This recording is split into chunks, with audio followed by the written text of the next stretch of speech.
درود و عرض ادب خدمت همه دوستان عزیز.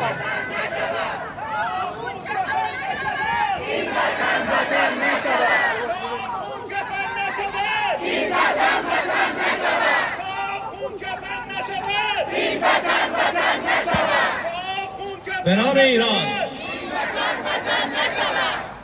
به نام ایران و به نام آزادی. از اینکه تشریف آوردید خیلی ممنونم. قبل از شروع برنامه من یه خواهشی دارم از همه عزیزان. طبق تعهدی که ما به پلیس استرالیا دادیم، هیچ کس نباید این بالا بمونه. از همه شما دعوت میکنم تشریف بیارید پایین. فقط کسایی که عضو مدیران هستند و نیاز هست بالا بمونن، خواهش میکنم بالا بمونن. از طرفی حضور همه شما اینجا نشون میده که چه جمعیتی از این برنامه استقبال کرده. اون گوشه هم فایده نداره، چون ما میخوایم عکس بگیریم، ویدیو بفرستیم برای حالا دفترهای رسمی شاهزاده یا گروه‌های شبکه‌های خبری.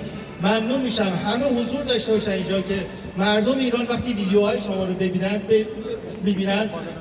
ببینن که شما چه حمایتی دارین از اونها میکنید. از شما خواهش میکنم این وسط رو خالی کنید. جایی که قطعاً بیشتری فیلم و عکس گرفته میشه این قسمته و ازتون خواهش میکنم همه تشریف بیارید این وسط. خیلی ممنون. دوستان عزیزی که مطرف هستن اون قسمت بالا هستن خیلی ممنون میشن تشریف بیاریم پایین.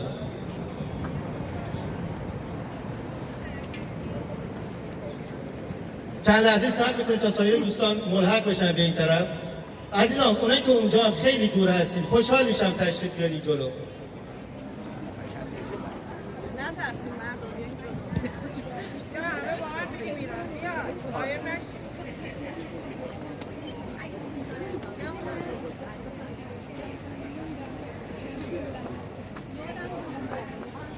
می‌جنگیم می‌میریم ایرانو پس می‌گیریم. می‌جنگیم می‌میریم ایرانو پس می‌گیریم. می‌جنگیم می‌میریم ایرانو پس می‌گیریم. می‌جنگیم می‌میریم ایرانو پس می‌گیریم. می‌جنگیم می‌میریم ایرانو پس می‌گیریم. می‌جنگیم می‌میریم ایرانو پس می‌گیریم.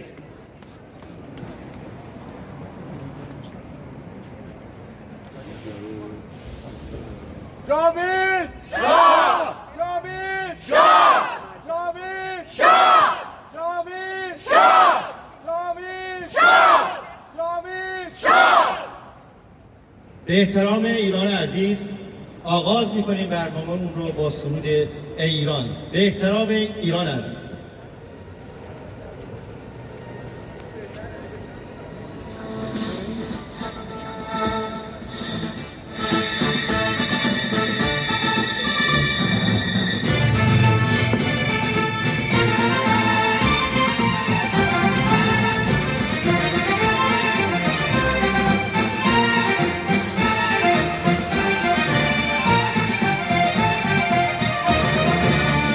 ایران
بسیار ممنونم، لطف کردید تشریف آوردید. البته همه شما دارید انجام وظیفه میکنید و برای وظیفه ما تشکر نمی‌کنیم. همه ما کنار هم اومدیم تا صدای مردم ایران باشیم برای ملت استرالیا، رسانه‌های استرالیا، جامعه استرالیا و البته همه رسانه‌های دنیا.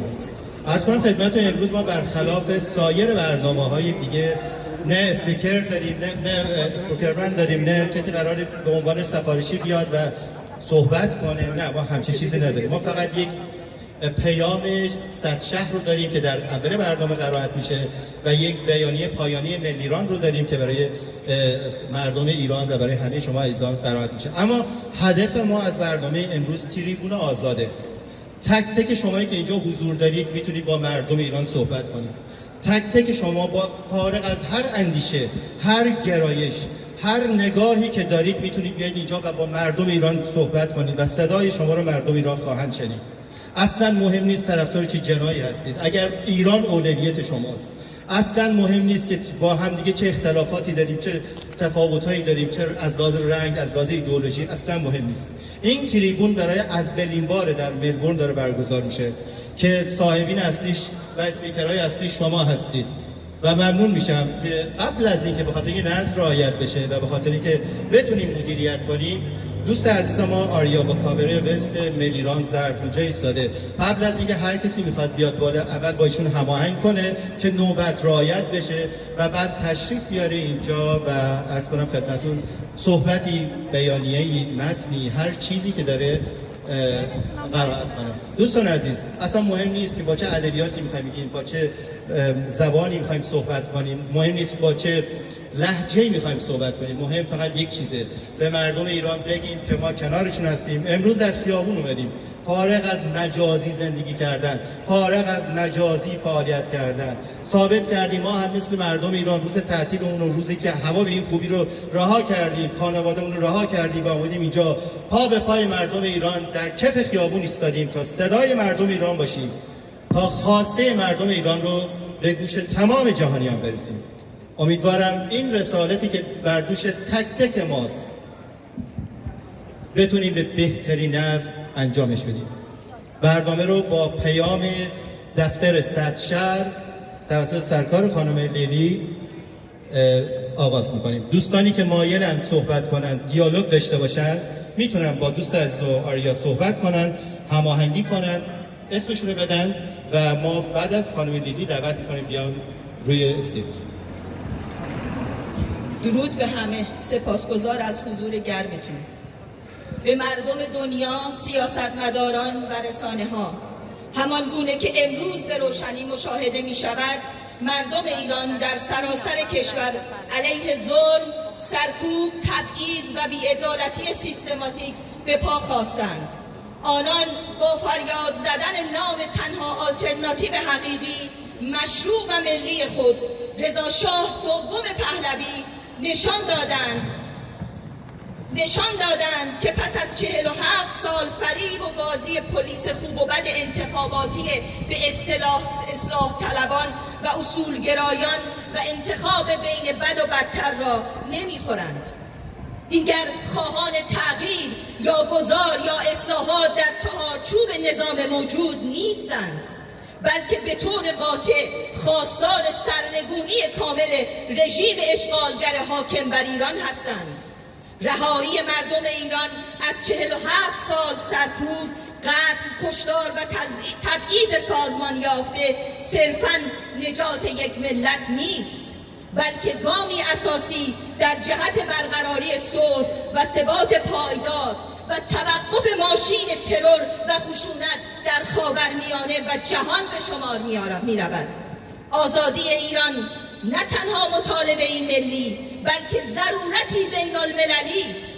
بر همین اساس و در راستای پیامی که شاهزاده رضا پهلوی در تبریک سال نو میلادی خطاب به جهانیان مطرح کردند، از جامعه جهانی، دولت‌ها، نهادهای بین المللی و تمامی انسان‌های آزادیخواه می‌خواهیم که در کنار مردم ایران بایستند و از حق آنان برای تعیین سرنوشت خویش حمایت قاطع به عمل آورند.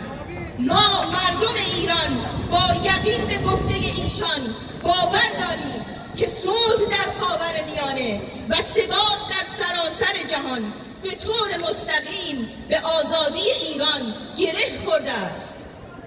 ایران نو، آزاد و دموکراتیکی که با رهبری شاهزاده رضا پهلوی بنا خواهد شد. سرآغاز دوره نوین از شکوفایی، امنیت، همزیستی مسالمت آمیز و احترام به کرامت انسانی خواهد بود. مردم آزاده جهان، ما ایرانیان برون مرز از شما می‌خواهیم در سراسر جهان به کنش‌های ما بپیوندید و مردم ایران را در مسیر رهایی و بازسازی میهن یاری رسانید. امروز وجدان جهانی باید در دفاع از دموکراسی، آزادی و کرامت انسانی در کنار مردم ایران بایستد و صدای آنان را تقویت کند. جاوید شاه، این آخرین نبرد پهلوی برمیگرده. این آخرین نبرد پهلوی برمیگرده. این آخرین نبرد پهلوی برمیگرده. این آخرین نبرد پهلوی برمیگرده. این آخرین نبرد پهلوی برمیگرده. این آخرین نبرد پهلوی برمیگرده. جاوید شاه، جاوید شاه، جاوید شاه، جاوید شاه.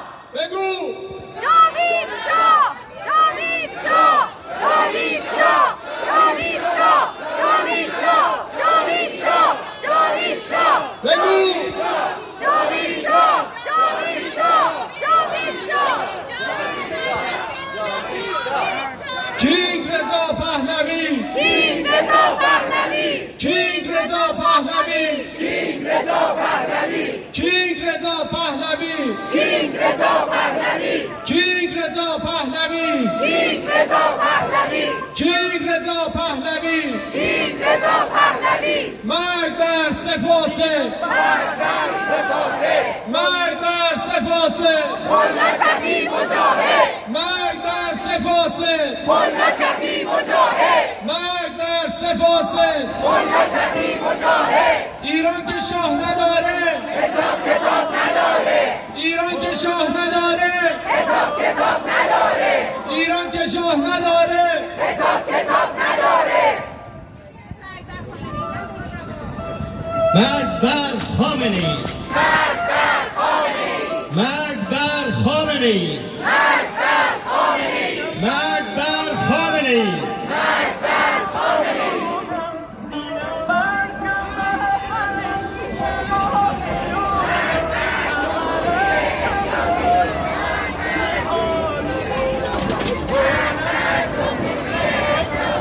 مرگ بر جمهوری اسلامی.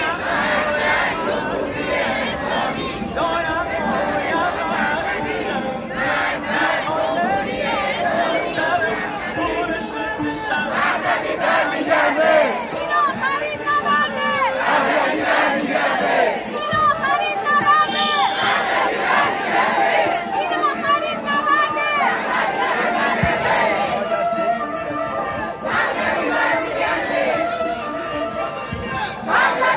به نام ایران،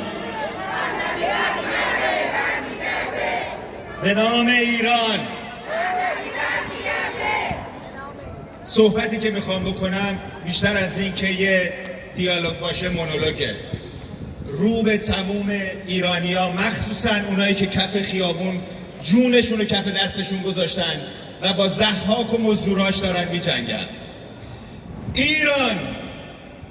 ایران این روزها دوباره ایستاده است بر شانه های مردمی که ریشه در خاک و آفتاب دارند.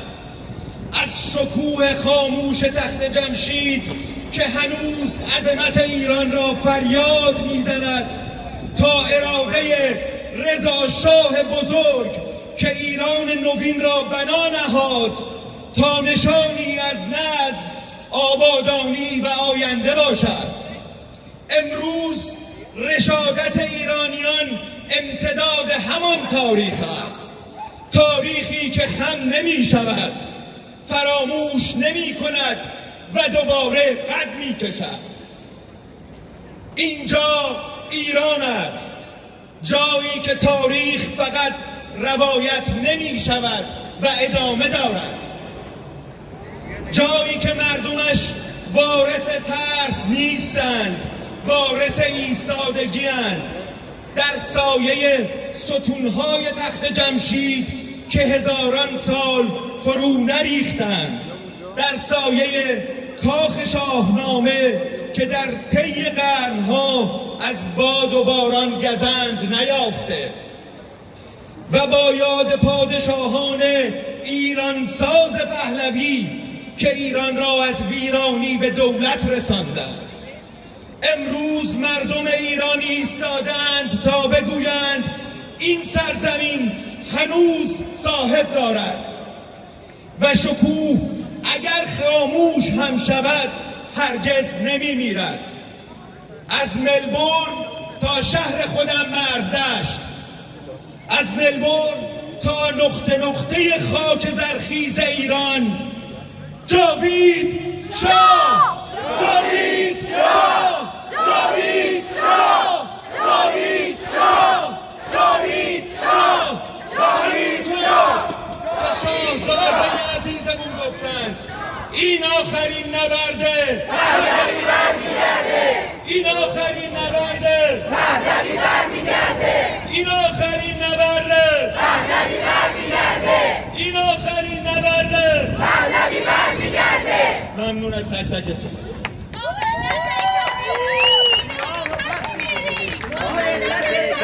ایران رو پس میگیریم، ما ملت کبیریم، ایران رو پس میگیریم، ما ملت کبیریم، ایران رو پس میگیریم، ما ملت کبیریم، ایران رو پس میگیریم. دوستان عزیز، من یه عذرخواهی بدهکارم، یه اجازه یه عذرخواهی کنم. همونطور که میدونید هوای ملبورن اینطوریه دیگه، هر یه مدام عکسامون میفته، تابلومون میفته، به بزرگی خودتون ببخشید، بذاری بر اساس به حساب آب و هوای ملبورن دیگه. یه موردی که می‌خواستم عرض کنم، ما داریم یک تریبون آزاد رو تمرین می‌کنیم، داریم برای آینده ایران دموکراسی رو تمرین می‌کنیم، داریم گوش میدیم به حرف کسایی که شاید مخالف ما باشن، دیدگاهشون با ما شاید فرق کنه که ظاهرا چیزی که من دارم میبینم همه یکی هستیم. میخوایم اگر موردی هست، اختلافی هست، اختلاف که نه، زاویه دید مختلفی هست، هممون با هم یکسو بشیم. پس از شما خواهش میکنم این رو در نظر بگیرید که هر کسی که میاد اینجا مسئول صحبتایی است که میکنه. اگر صحبتی که باب دل شماست میکنه، خب بحثش جداست. اگرم صحبتی میکنه که باب دل شما نیست، این شما این که باید قضاوت کنید. هر کس میاد اینجا صحبت میکنه نماینده ما نیست، نماینده خودشو. اگر احیانا مورد یا مسئله پیش اومد، من از تو خواهش میکنم صبوری کنید، بذارید دموکراسی رو تمرین کنید. خیلی ممنونم.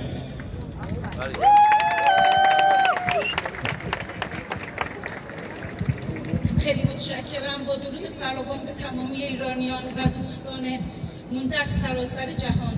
همه یک سهمی از این مبارزه داریم، ولی سهم اصلی به ایرانیان جسور و دلاورون در ایران تعلق داره. این پیغام رو برایشون میفرستیم با صدای بلند، با اینکه دوریم از وطن، پشت شماییم هموطن. با اینکه دوریم از وطن، پشت شماییم هموطن، پشت شماییم هموطن، پشت شماییم هموطن، پشت شماییم هموطن، پشت شماییم هموطن. و همچنین به ملت عزیزمان در ایران میگوییم که تا لحظه‌ای که ما در سراسر کشور به دور هم با صدای بلند آزادی آنها را آرزو میکنیم، آنها صدایشان به جهانیان میرسد و در این لحظه حتی دشمنان ایران به سوی اونها حرکت میکنند و بر ضد جمهوری اسلامی ایستادند. تنها پیام ما به آنها، خیابانها را ترک نکنید. اگر خیابانها را ترک کنید، آنها دست به سن این برمیدارن که شما راضی هستید از رژیم. بگذارید اسرائیل و آمریکا صدای شما را از ایران و همچنین صدای ما را از تمامی گوشه و کنار جهان بشنوند. زنجه بزن سید علی. پهلوی برمیگرده. این آخرین نبرده. پهلوی برمیگرده. پهلوی برمیگرده. حالا به چند پهلوی برمیگرده. پهلوی برمیگرده. پهلوی برمیگرده. خیلی ممنون از صدای بلندتون. پهلوی برمیگرده. خیلی ممنون از صدای بلند و رسالتون. خطاب به چند گروه میخوام صحبت کنم. خطاب اول به ارتش و نیروهای انتظامیه. آنچه در جهان وظیفه آنها میدانند حفاظت از مرزهای کشور و جان ملت است. در ایران گروه‌های نظامی و حتی ارتش در 47 سال اخیر هیچ کدوم از این وظایفشون را اجرا نکردند، بر علیه ملت ایران شورش و با اجنبیان جمهوری اسلامی همدست شده‌اند. برای آخرین دفعه از آنها می‌خواهیم که به صدای مردم ایران گوش کنید و به حقی که باید اجرا کنید انجام دهید و به مردم ایران قدرت داده و پشت آنها بایستید. کشته شدن مردم ایران خونش اول به دست به گردن کسانی هست که در ارتش و مسلح هستند و بسیجی ها و نیروهای انتظامی. اینها حق این که شلیک کنن و داشته باشن اسلحه دارن. ملت اگر یک چنین کاریا بکنن اعدام خواهند شد. در نتیجه به وظایف خود اقدام کنید. خطاب به دژخیمان رژیم: شرم بر شما. هر بار که اسلحه و چماق به دست میگیرید به آینده خیلی نزدیک خود فکر کنید. موقعی فرا میرسد به زودی که باید در دادگاه‌های کشور با مردم معترض و دادخواه روبرو شوید. به آنها جواب پس دهید و به اشد مجازات برسید. تا وقت هست با مردم همسو شده و هم صدا شوید. خطاب خامنه‌ای دژخیم: به هر کجا که روی پیدا کنی و فرار کنی تو را پیدا کرده و هیچ جا در امان نیستی. همانطور که دیدی ونزوئلا به چه سرنوشتی افتاد. اگر در زمین و آسمان روسیه و چین پنهان شوی باز هم از دست مردم آزادی خواه ایران در امان نخواهی بود. خطاب شاهزاده رضا پهلوی: صدایی که میشنوید از تمام جهان است. ابتدا از کشورتان و ملتتان که یک صدا شما را صدا میزنند. بعد صدا از تمام گوش جهان که ما با شما هستیم و شما را صدا میزنیم و میخواهیم ایران را بسازیم. کینگ رضا پهلوی، کینگ رضا پهلوی، کینگ رضا پهلوی، کینگ رضا پهلوی، کینگ رضا پهلوی، کینگ رضا پهلوی، کینگ رضا پهلوی، کینگ رضا پهلوی، کینگ رضا پهلوی، کینگ رضا پهلوی، کینگ رضا پهلوی، کینگ رضا پهلوی، کینگ رضا پهلوی، کینگ رضا پهلوی.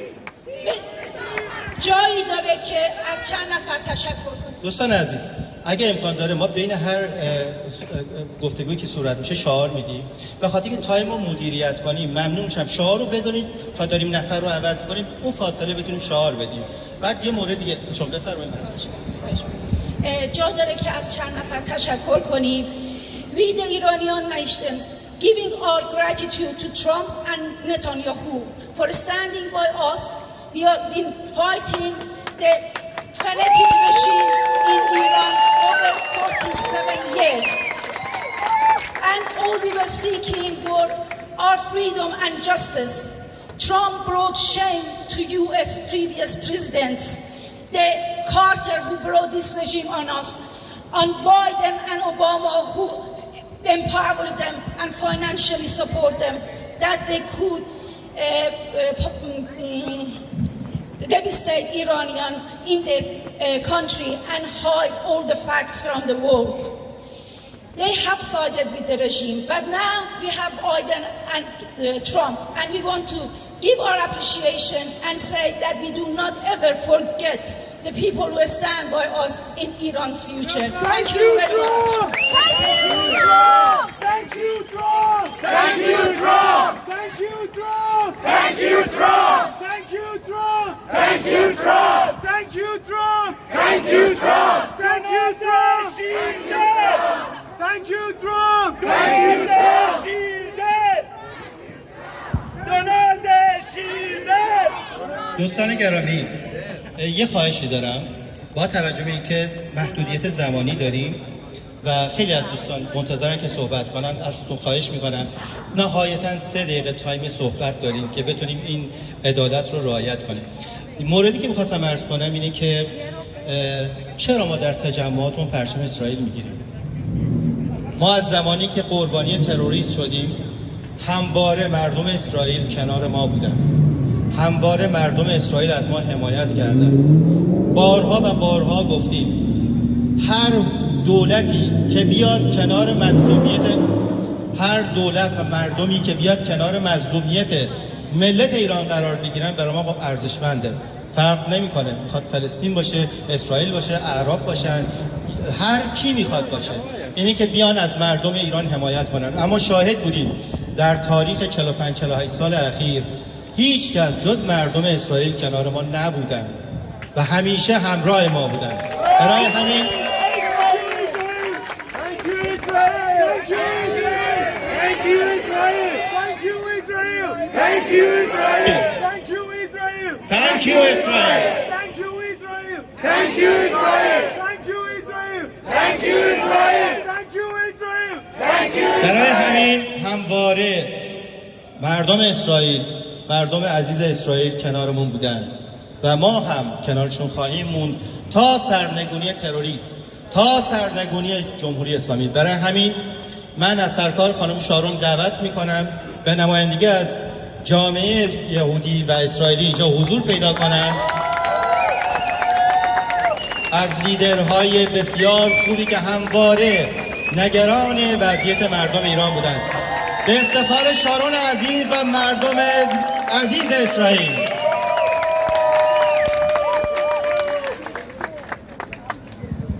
Thank you, Aramis, and thank you to all of you, brave Persian patriots, who have stood up today and who have stood with us in our darkest hours.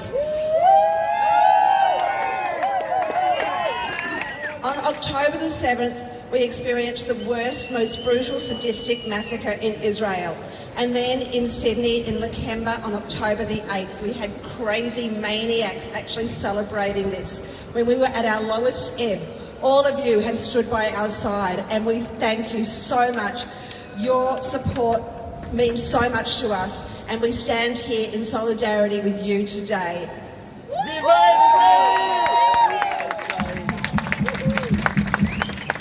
We stand against the brave people of Iran who are sacrificing and risking their lives to stand against the worst, most tyrannical, oppressive regime in the world. The very regime, through its ruthless arm, the Islamic Revolutionary Guard Corps, orchestrated the arson attack that burnt down the Adass synagogue here in Melbourne. Our government rightly severed ties with Iran and expelled its diplomats and listed the IRGC as a state sponsor of terrorism. The IRGC's bloody footprint stretches far beyond Iran or far beyond Australia. It directed Hezbollah to bomb the Jewish Community Centre in Buenos Aires, murdering 85 innocent people. In the United States, the IRGC has been charged with plotting to assassinate critics of the regime and even President Donald Trump. Across Europe, security agencies have uncovered dozens of Iranian-backed schemes, attacks on synagogues in Germany, threats against journalists in the UK, and the use of criminal networks in Sweden to target Jewish and Israeli interests, as well as brave Persian dissidents all across the world. And still today, the IRGC arms Hamas, the group responsible for the October 7 massacre, supplies Hezbollah with rockets that rain on Israeli cities and equips the Houthis to attack shipping in neighbouring countries. While the IRGC exports death and terror across the globe, it starves its own people at home. Billions flow to this terrorist network instead of feeding Iranian families. deepening poverty and inviting crushing sanctions that hurt ordinary citizens far more than the tyrannical rulers. No wonder protesters chant, neither Gaza nor Lebanon, I will sacrifice my life for Iran.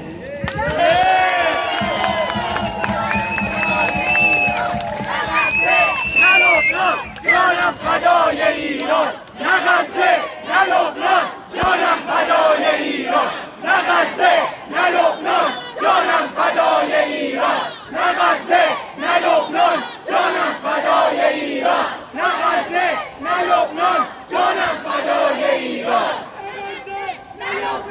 جانم فدای ایران. دوستان ممنون میشم. جانم فدای ایران، جانم فدای ایران. دوستان ببخشید نمیتونیم اینجا نمیتونیم وقت رو بگیریم. اجازه بدید شعار میدیم، بذاری اینجا سخنرانی انجام بشه. ما فرد داریم که اینجا شعار میده و شعارها هم از قبل ارگانیز شده. Thank you. Recent events have further exposed the Islamic Revolution as a paper tiger, brutal towards its own citizens, especially women who defy hijab laws, yet powerless against precise Israeli and American strikes that targeted its military and nuclear facilities.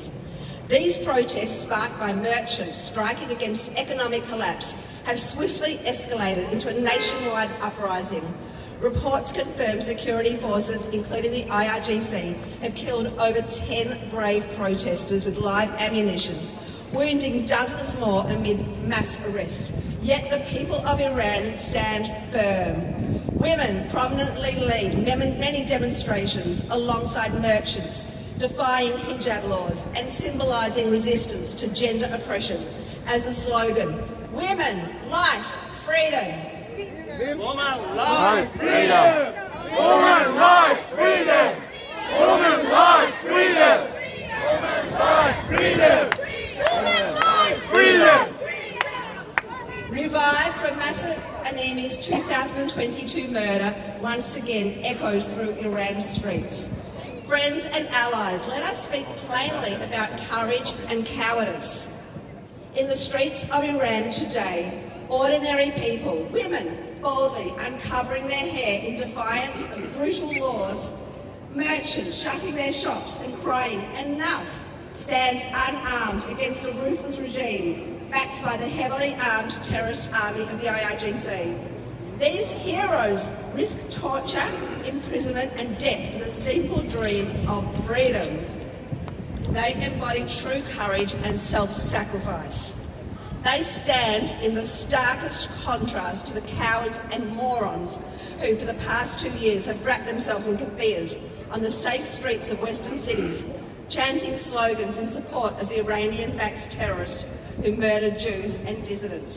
They protest under the protection of the democratic systems they claim to despise, enjoying freedoms they would never dare defend with their own lives. Freedoms that the brave men and women of Iran are now dying to win. This is the difference between heroes who face absolute tyranny and pretenders who play revolution from the safety of democracies they take for granted. We Jewish people have a long-standing affinity for the Persian people, reaching back over 2,500 years to Cyrus the Great, who liberated the Jews from exile and helped us rebuild our temple. Streets across Israel, including in Tel Aviv and Jerusalem, still bear his name in gratitude. Yet in Tehran today, under this regime, there is no such honour for King Cyrus. I am sure that we stand together to throw off the oppressors, and one day we will rekindle the ancient friendship and peace between Israel and a free Iran. Long live Israel! Long live Israel! Long live Israel! Long live Israel! Long live Israel!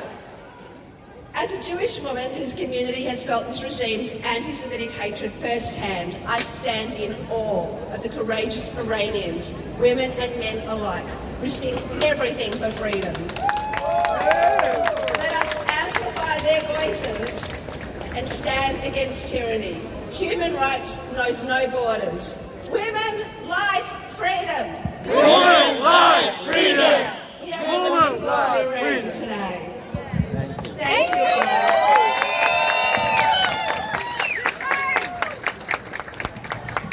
Thank you. Regime change for Iran. Regime change for Iran. Regime change for Iran. Regime change for Iran. Regime change for Iran. Regime change for Iran. Freedom for Iran. Freedom for Iran. Freedom for Iran. Freedom for Iran. Freedom for Iran. Freedom for Iran. Justice for Iran. Justice for Iran. Thank you, Sharon. And we stand together. Thank you. نفر بعدی. با سلام خدمت همه شما عزیزان، هموطنان خوبم. من یه پیام دارم به هموطنای یه عده‌ای از هموطنای ترک زبان و کرد زبان که به هر دلیلی فعلا بلند نشدن از هموطناشون و کشورشون داخل ایران. آره، حالا به هر دلیلی شاید یه ذره دیلی دارن. اینو میخوام بگم که اگر که بابک خرمدین افتخار ماست، بابک خرمدین برای ایران جنگید با اجنبی، نه فقط برای آذربایجان، برای ایران. اگر که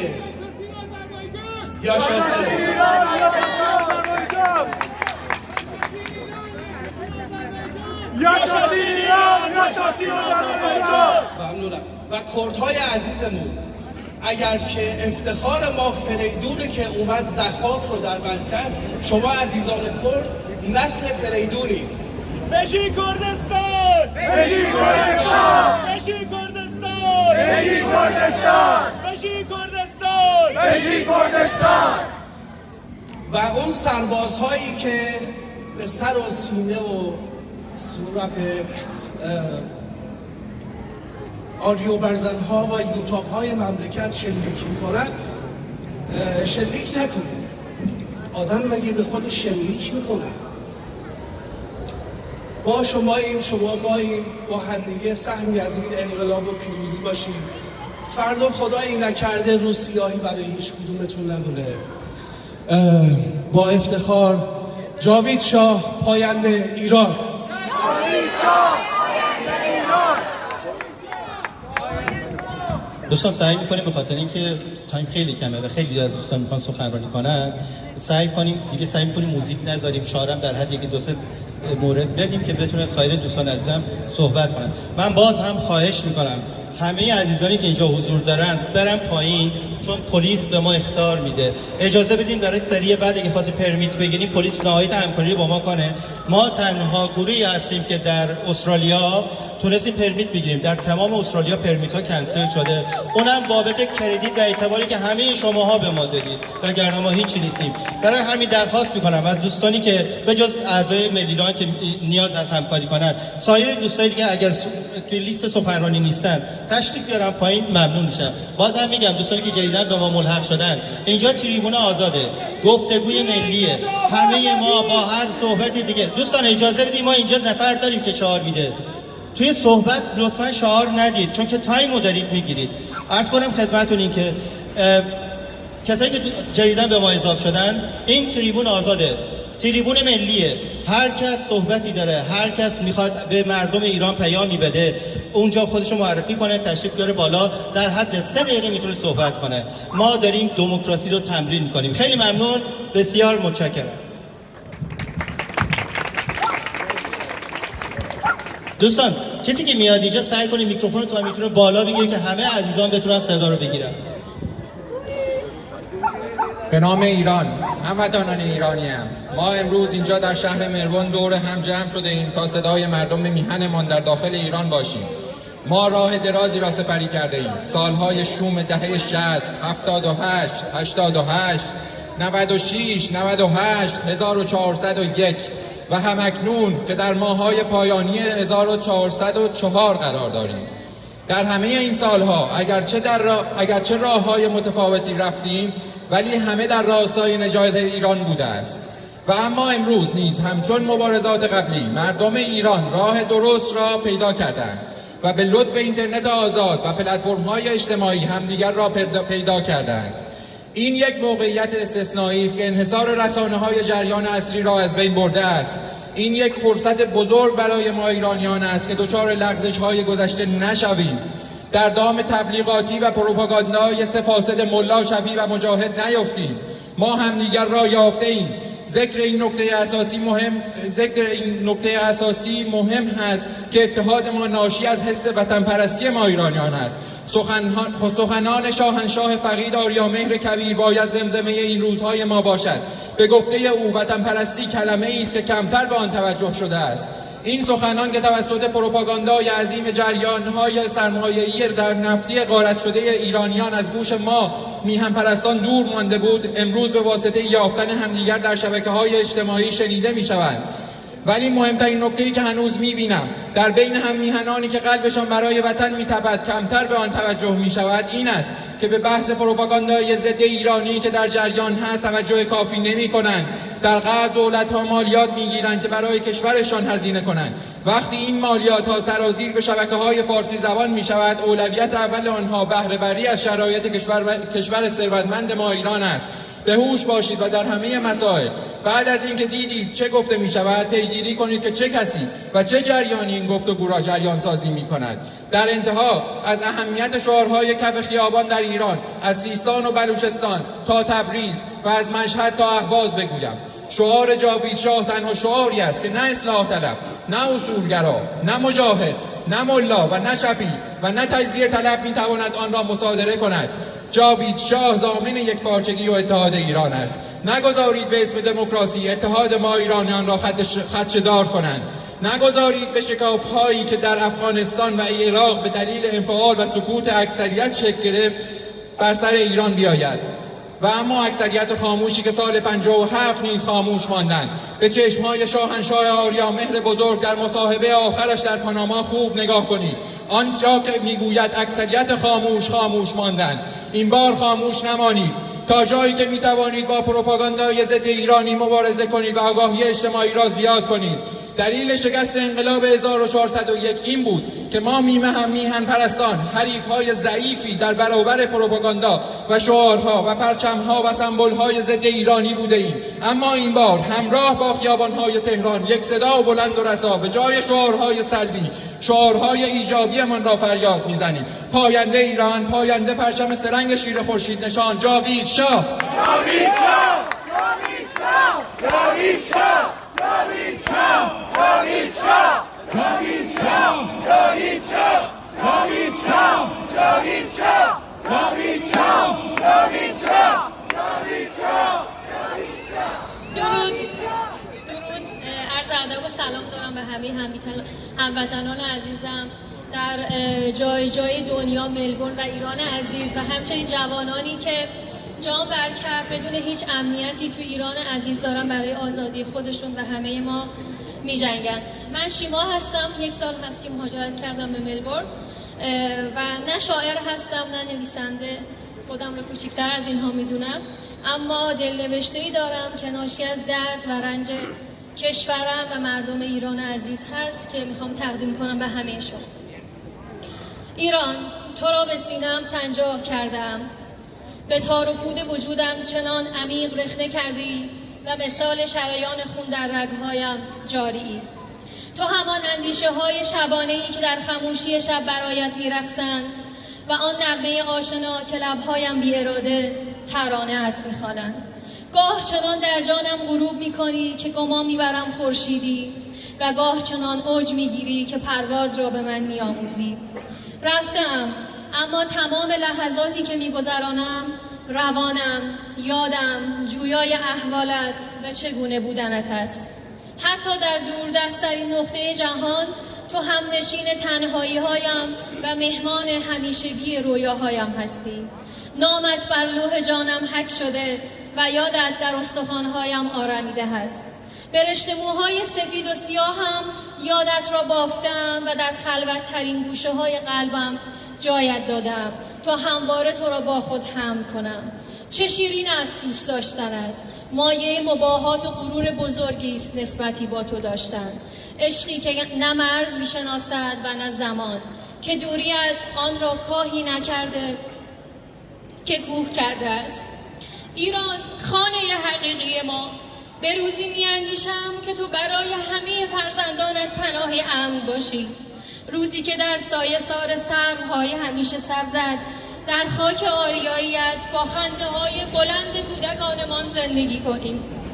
در آن روز آرمانی که میزبان همیشگی مردمانت هستی، هیچ تصمیمی به جز ماندن و آبادانیت را در سر نداریم.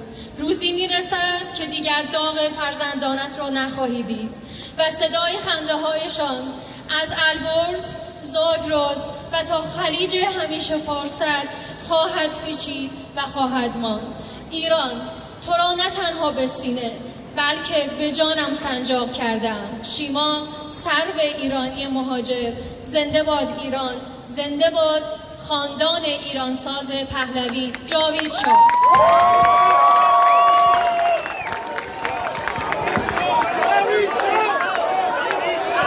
جاوید شاه، جاوید شاه، جاوید شاه، جاوید شاه، جاوید شاه، جاوید شاه، جاوید شاه، جاوید شاه.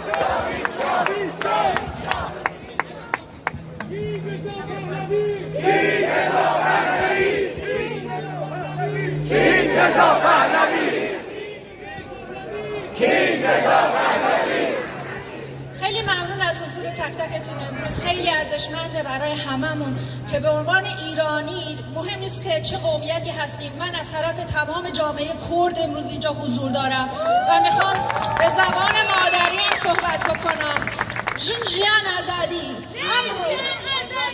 ژنژیان آزادی، ژنژیان آزادی، ژنژیان آزادی.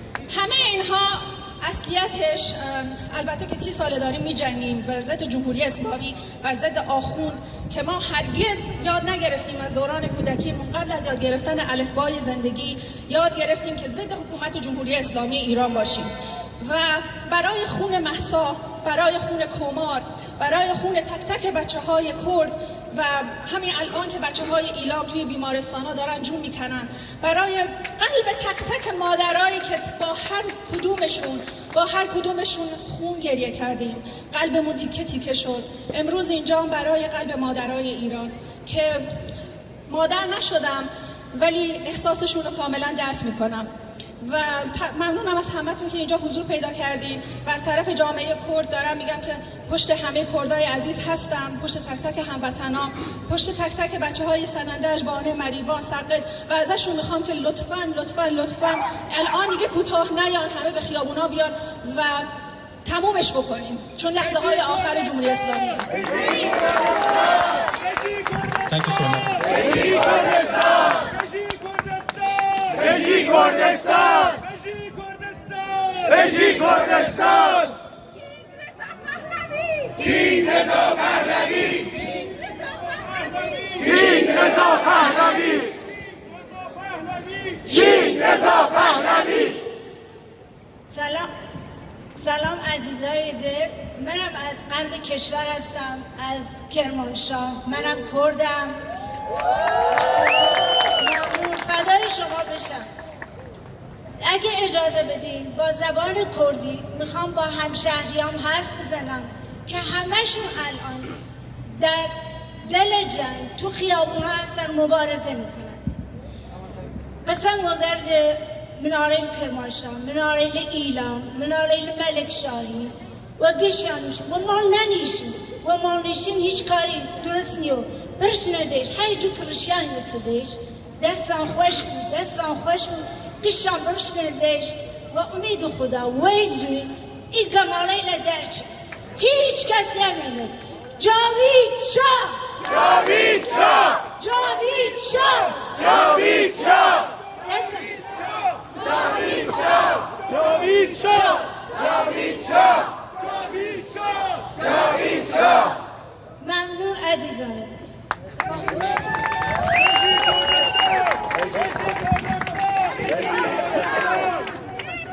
بژی کردستان، ژنژیان آزادی، ژنژیان آزادی.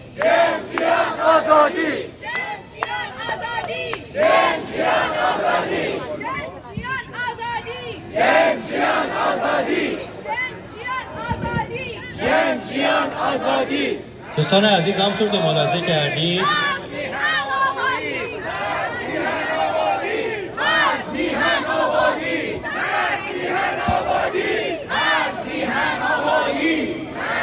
دوستان جان آزادی وقتی قشنگ میشه که پشتش مرد میهن آبادی بیاد.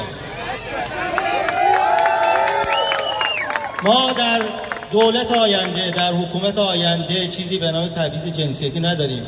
زن و مردا با هم برابرن، اقوام با هم برابرن. هر کس بخواد مرزکشی کنه در آینده ایران هیچ جایگاهی نداره. سخنرانی‌هایی که دیدیم دوستان عزیز کرد و آذری زبان ما بودن.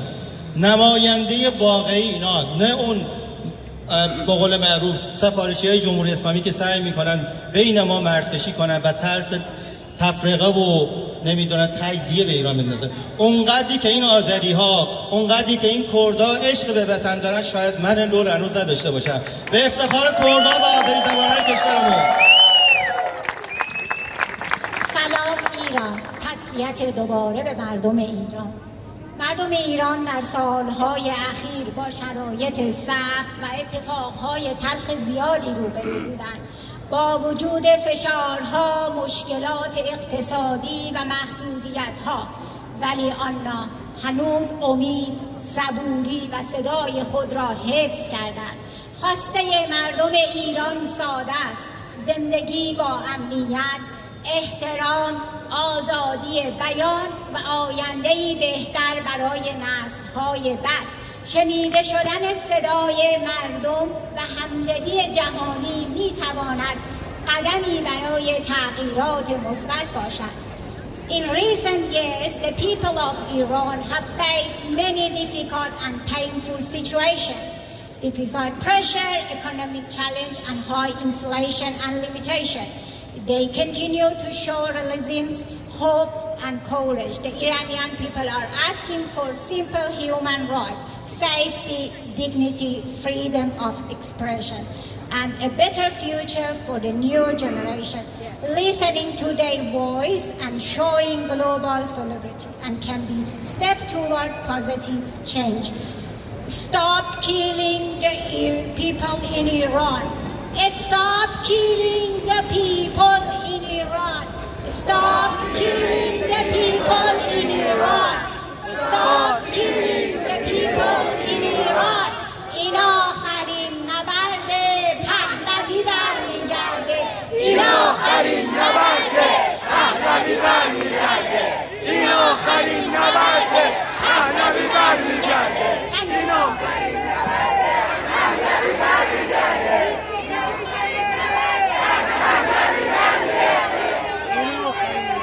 پهلوی برمیگرده. پهلوی برمیگرده.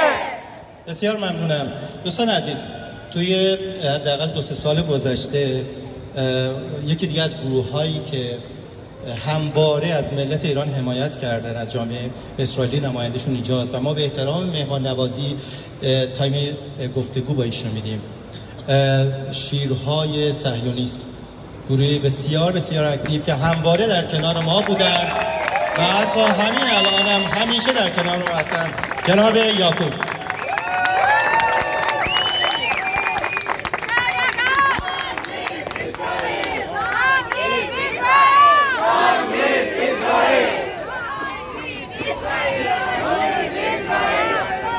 And long live the people of Iran.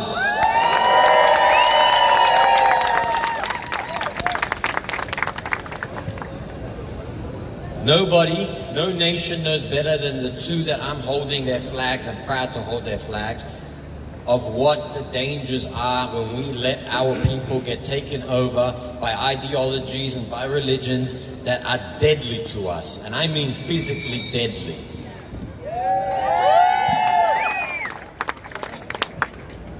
The West needs to wake up and realize that the people of these two flags are fighting their wars for them.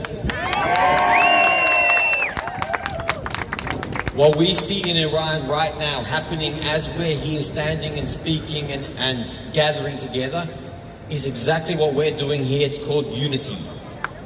And when the people unite, when the people stand up against tyranny, when the people stand up against violence, they can win.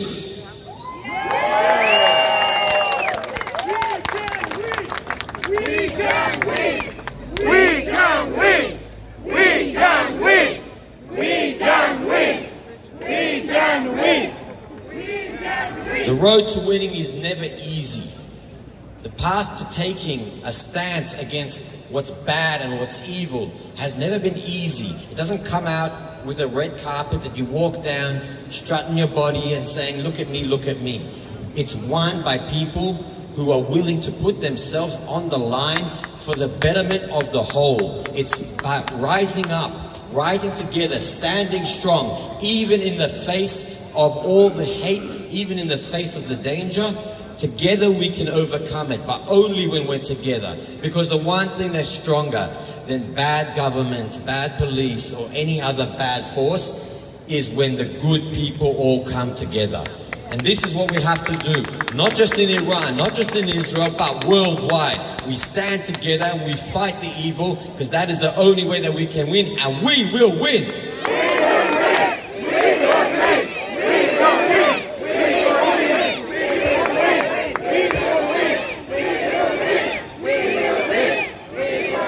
To end off, I would love to see the day that we all go together to each other's countries. I will go with you to Iran and you will come with me to Israel, and trust me,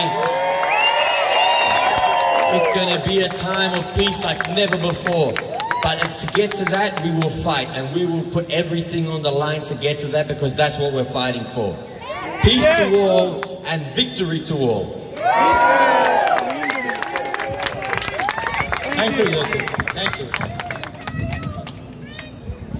جاوید جاوید جاوید جاوید جاوید جاوید این آخرین نبرده، پهلوی برمیگرده. این آخرین نبرده، پهلوی برمیگرده. این آخرین نبرده، پهلوی برمیگرده. کینگ رضا پهلوی، کینگ رضا پهلوی، کینگ رضا پهلوی، کینگ رضا پهلوی. قشنگی برنامه امروز اینه که علاوه بر قوم خیلی زیبای آذری ها و کرد ها، جای عرب ها هم هست، عرب های خوب سرزمینمون که به نمایندگی سلام دوستان، خوشحالم که این تریبون رو به من دادید و خوشحالم که شما رو اینجا میبینم. امیدوارم که واقعا این آخرین نبرد باشه. این آخرین نبرده، پهلوی برمیگرده. این آخرین نبرده، پهلوی برمیگرده. این آخرین نبرده، پهلوی برمیگرده.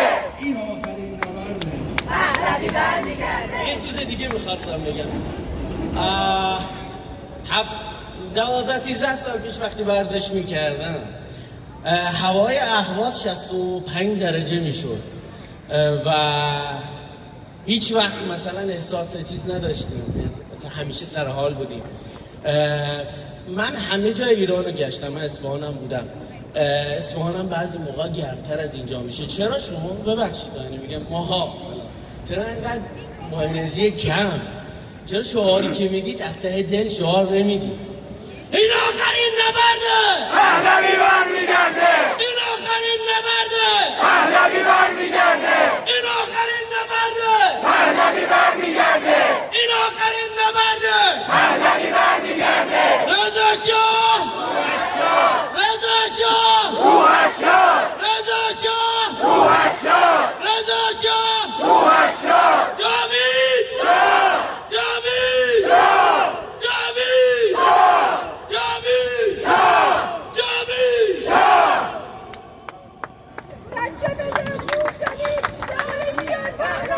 سجه بزن سیدلی، داره بیاد پهلوی. سجه بزن موشلی، داره بیاد پهلوی. سجه بزن موشلی، داره بیاد پهلوی. سجه بزن موشلی، داره بیاد پهلوی. سجه بزن موشلی، داره بیاد پهلوی. داره بیاد پهلوی. داره میاد. دوستان میخوام یه پیام 1 دقیقه‌ای به مردم اهواز بدم. به عربی، چون واقعیت زندگی ما تو زمان آریامهر خیلی بهتر بود. زمانی که پدر من بلند شد از کویت اومد، حاضر نبود برگرده، و همیشه هم میگفت زندگی ما خیلی بهتر بود، بسیار بسیار بهتر بود. میخوام به زبان عربی بهشون بگم که تا کی شما به چی امید دارید؟ به این آب و هوا به چی امید دارید؟ به گرد و خاک، به ثروتی که از شما بردن، به زمین سوخته‌ای که تحویل شما دادن. من یه متن آماده کرده بودم، ولی خب اريد اقول لكم اليوم احنا جايين هون اللي نعترض على الوضع الموجود في ايران، مو بس الاهواز، موجود في كل ايران، الاهواز، طهران، ايلام، جيلان، كل مكان ايران اليوم احنا معترضين. فاللغه مو شرط اللغه اللي هي اللي تجزينا، اللغه لازم تجمعنا، اللغه لازم تجمعنا. يا عرب الاهواز طلعوا قوموا، لازم تقوموا، هذا بلدكم، لازم تقومون، لازم تقومون، واذا ما تقومون راح تموتون من الجوع، راح تموتون من السرطان، وراح تموتون من الطقس والهواء المو زين، وراح تموتون من الحياه المأساويه اليوميه تصير اخس من كل يوم، يوم عن يوم حياتكم تصير اسوأ واسوأ اذا ما تقومون. وبعد شغله، شوفوا لازم تراونهم عين الحمراء، لازم تراونهم عين الحمراء. الملا ما يعرف غير العين الحمراء، الملا لازم تراونه عين الحمراء، اذا ما تراونه عين الحمراء ما تقدرون عليهم، راح يبيعون اي شيء للدم عندكم. تاخذ كفنا شباب، مكاننا شباب، تاخذ كفنا شباب، مكاننا شباب، تاخذ كفنا شباب، مكاننا شباب، تاخذ كفنا شباب، مكاننا شباب، تاخذ كفنا شباب، مكاننا شباب، تاخذ كفنا شباب، مكاننا شباب. مرسی دوستان، مرسی. دوستان موافقیم یک موزیک گوش بدیم، یه فرش بشیم برگردیم؟ دوستان این موزیک خودش ساخت.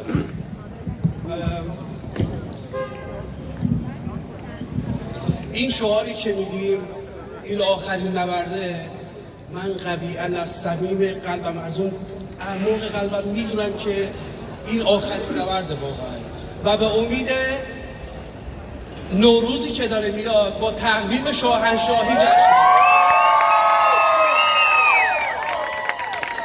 و به امید اون روزی که پیکر خسته شاهنشاه رو به وطنش برگرده. دوستان چند روز پیش جاوید شاه، جاوید شاه، جاوید شاه، جاوید شاه، جاوید شاه، جاوید شاه، جاوید شاه، جاوید شاه، جاوید شاه. یه موسیقیه، یه موزیک یک دقیقه‌ایه، چون شعرش رو شما نشنیدین فقط ازتون میخوام که پاتون رو بکوبی یه حالت حماسی پیدا بکنه.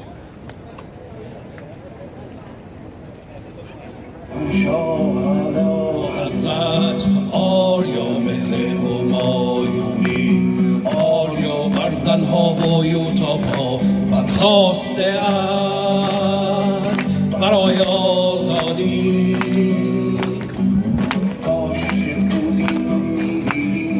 این نسلی رو که ندیدیم، مشت‌های گره کرده فریادهای جاوید شاه.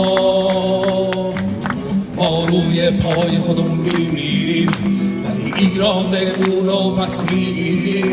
پیکر خسته شاهمون رو بس غربت به وطن برمیگردونیم. ما میجنگیم ایستاده میمیریم ولی ایرانمون رو پس میگیریم. پیکر خسته شاهمون رو به غربت به وطن برمیگردونیم. ما روی پای خودمون میمیریم ولی ایران خودمون رو پس میگیریم. به امید اون روز که شاهنشاه رو برگردونیم به وطنش.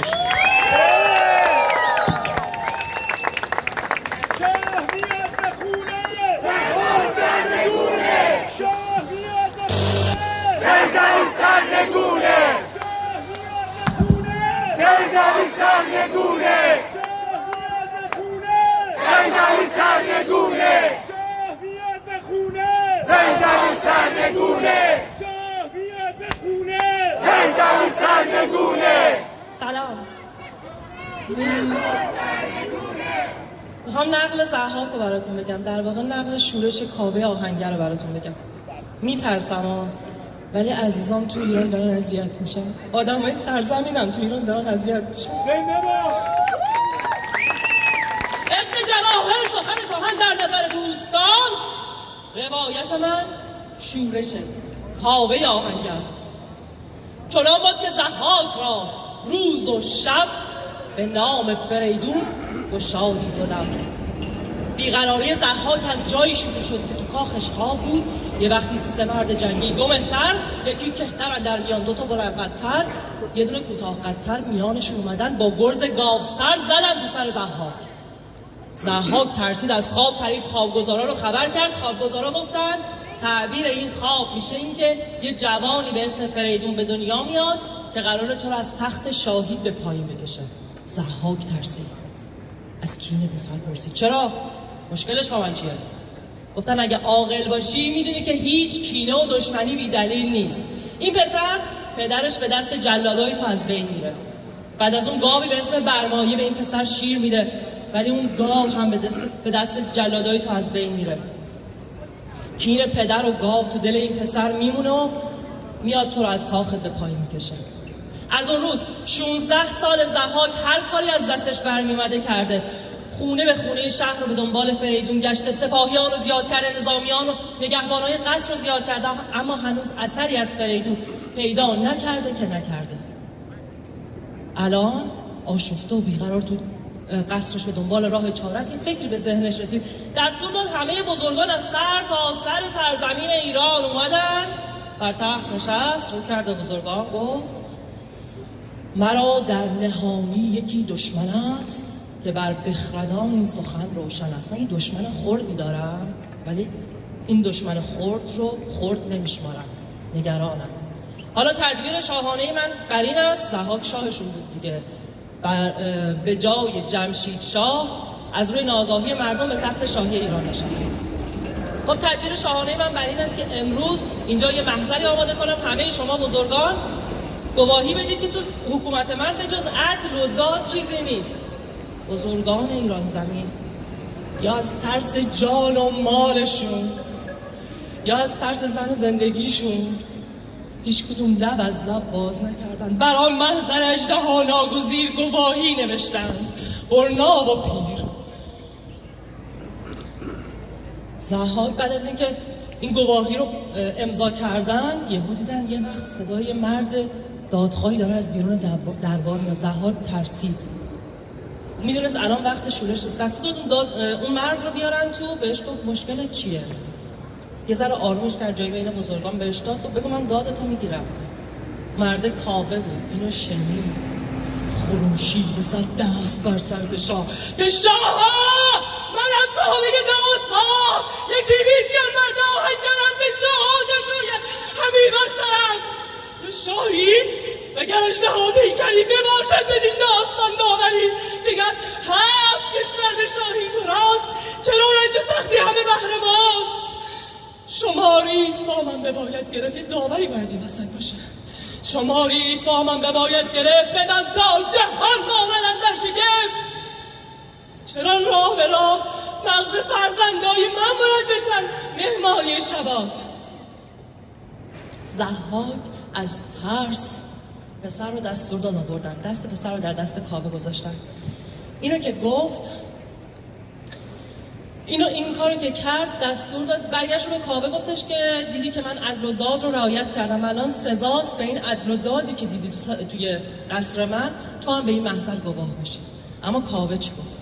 چو برخواند کاوه همه محضرش، نگاه کرد همه رو که خون بی‌عدلی و بیدادی توی اون دید. چو برخواند کاوه همه محضرش، ببخشید من از عصبانیت و نگرانی یکم تمرکزم پایین، عذرخواهی میکنم.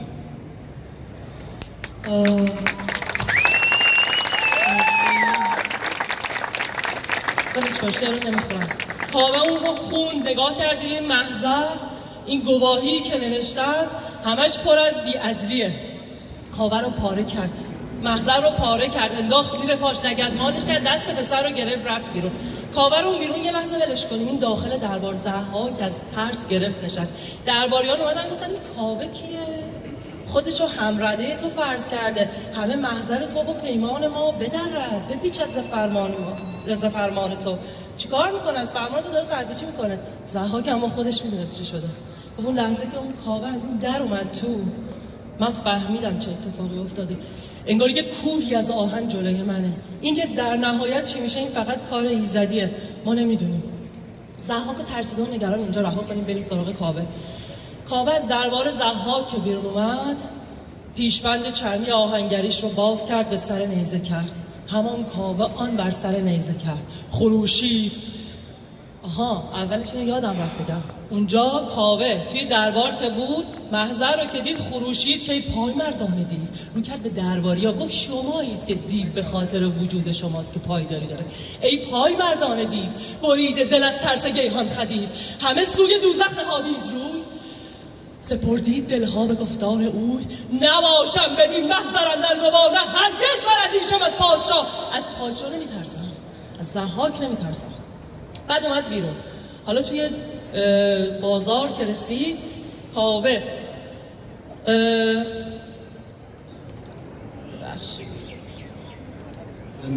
سلامت باشید.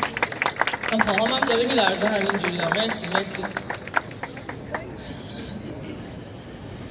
گفتش خروشان همی رفت. کاوه نیزه رو گرفت بالا. خروشان همی رفت نیزه به دست، که ای نامداران یزدان پرست. رو کرد به مردم بازار همه دورش جمع شدن، که ای نامداران یزدان پرست.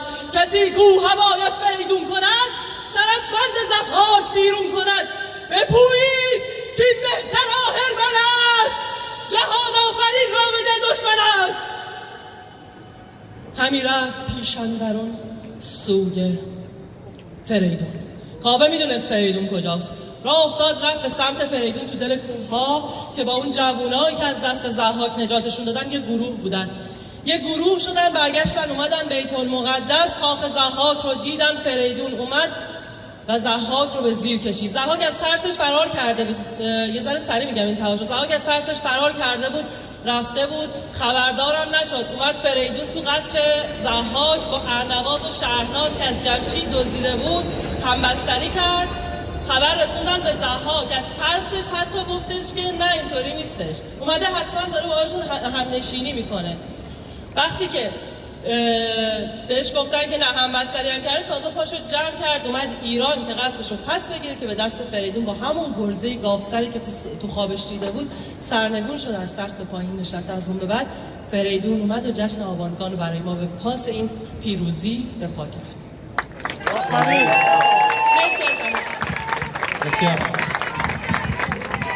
شاه میاد به خونه، ضحاک سرنگونه. شاه میاد به خونه، ضحاک سرنگونه. شاه میاد به خونه، ضحاک سرنگونه. شاه میاد به خونه، ضحاک سرنگونه. شاه میاد به خونه، ضحاک سرنگونه. شاه میاد به خونه، ضحاک سرنگونه. شاه میاد به خونه، ضحاک سرنگونه. ببینید دوستمون که در مورد شاهنامه فردوسی ضحاک فریدون کاوه، دوست عزیزمون که به این زیبایی در مورد کاوه، ضحاک و شاهنامه فردوسی صحبت کردن، من بهتون یه جمله بگم. تمام رمز و راز ایران توی شاهنامه فردوسی نهفته. اگر که برگردیم به فردوسی، به شاهنامه فردوسی که 30 سال زندگیشو گذاشت، تمام سکه هاشو خرج کرد، پسرش بود، خانواده‌اش از دست داد، از این دیار به اون دیار، از این کشور، از این روستا به اون روستا. که حقیقت رو بگه، تاریخ تغییر نکنه. وگرنه میتونست بشینه توی خونه سیگارش رو میکشه یه داستانی بنویسه. شاهنامه صفر تا صدش حقیقت محضه. همونطوری که اون موقع ضحاک جنازه مینداخت توی سرداب‌ها، همین کار همین حکومت داره میکنه. تمام کارهایی که اون موقع انجام میشد اینا دارن انجام میدن. اون موقع جوانهایی که اون موقع میگرفتن، میکشتن، میپختن، ضحاک که این کار نمیکرد که همون مردم اون موقع انجام میدادن، میگرفتن، میکشتن، مغزش رو میپختن، ضحاک هم میل میکرد. دقیقاً همون کاری که یه سری‌ها توی کشور ما دارن انجام میدن. برای چی؟ برای پول. چقدر؟ اصلا برای پول آدمی همچین کارایی نمیکنه. باید بیدار شیم واقعا. البته من بعد از همه شما بیدار شدم، یعنی بعد از همه اونایی که، ولی خب خیلی قشنگ بودن که ایشون از شاهنامه فردوسی خوندن، چون خیلی مرتبط این دوره ما با اون دوره. ایشالله که تموم بشه و جشن نوروز دیگه 1400 و فلان رو دیگه ببندیم بذاریم کنار. شاید شد.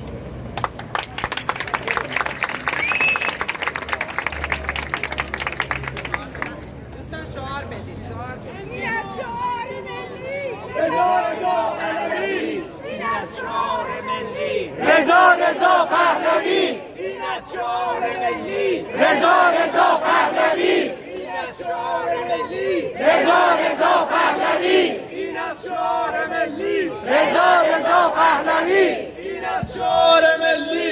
رضا رضا پهلوی. جاوید شاه، جاوید شاه، جاوید شاه، جاوید شاه، جاوید شاه، جاوید شاه، جاوید شاه. این آخرین نبرده پهلوی برمیگرده.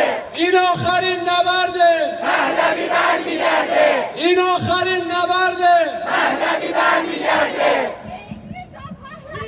کینگ رضا پهلوی، کینگ رضا پهلوی، کینگ رضا پهلوی، کینگ رضا پهلوی، کینگ رضا پهلوی، کینگ رضا پهلوی، کینگ رضا پهلوی، کینگ رضا پهلوی. قسم به خون یاران. دوستان خیلی دارید میشه، لطفاً یک نفر بزنید تو شعار بده. ایستاده ایم تا پایان.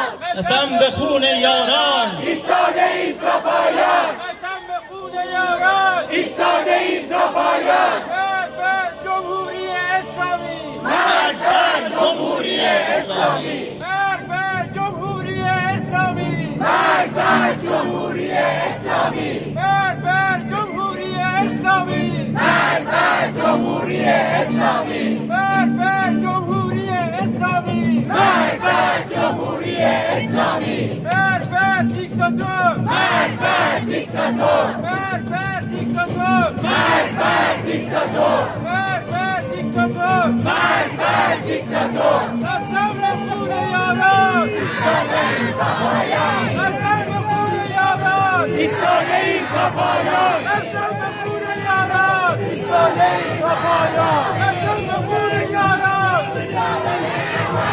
قسم به خون یاران. مرگ بر خامنه ای. مرگ بر خامنه ای. مرگ بر خامنه ای. مرگ بر خامنه ای. مرگ بر خامنه ای. مرگ بر خامنه ای. Down with dictator. Down with dictator. Down with dictator. Down with dictator. Down with dictator. Down with dictator. Down with dictator.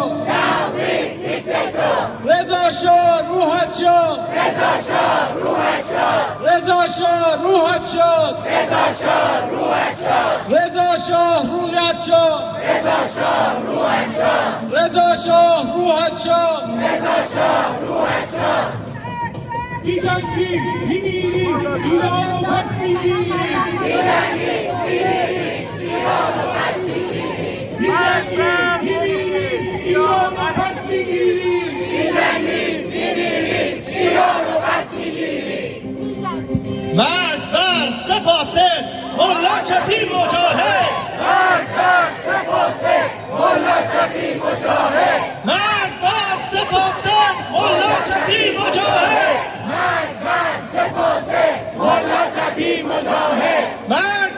سپاس ملا چپی مجاهد، مرگ بر سپاس ملا چپی مجاهد، مرگ بر سپاس ملا چپی مجاهد، مرگ بر سپاس ملا چپی مجاهد، مرگ بر سپاس ملا چپی مجاهد، ملا چپی مجاهد. از همه کسایی که اینجا اومدن و تا الان سخن زیبا گفتن من تشکر میکنم. متاسفانه من نمیتونم به زیبایی و شیوایی شما سخنرانی کنم، پس پیاممو خیلی کوتاه و مختصر میخوام بهتون بگم، یکم هم شاید تلخ باشه. یه چیزی رو که باید یادآوری کنم اینه که ما هنوز نبردیم، هنوز هیچ خاکریزی از دشمنان پس نگرفتیم، پس هنوز باید مبارزه کنیم و این تنها راهیه که ما داریم. از جمعیت 60 تا 70 هزار نفره ایرانیای ملبورن فقط ما اینجا اومدیم و این جمعیت زمانی تاثیر داره که داخل اخبار استرالیا و جهان بازتاب پیدا کنه و زمانی این اتفاق میفته که این خیابون پر از آدم بشه. پس برای فراخوان بعدی اول اینکه حصار ترس دوستاتون رو بشکنین و تا جایی که میتونین افراد مختلف رو بیارین و بعد اینکه یادتون نره که همشهری‌ها و دوستامون دارن با خونشون میجنگن، دارن شکنجه و کشته میشن و جمع شدن ما 2 ساعت آخر هفته واقعا نسبت به فداکاری اونا هیچی نیست. بیاین همین عکس کوچیک رو از اونا دریغ نکنیم. جاوید شاه. جاوید شاه، جاوید شاه، جاوید شاه، جاوید شاه، جاوید شاه، جاوید شاه، جاوید شاه، جاوید شاه، جاوید شاه، جاوید شاه، جاوید شاه، جاوید شاه، جاوید شاه.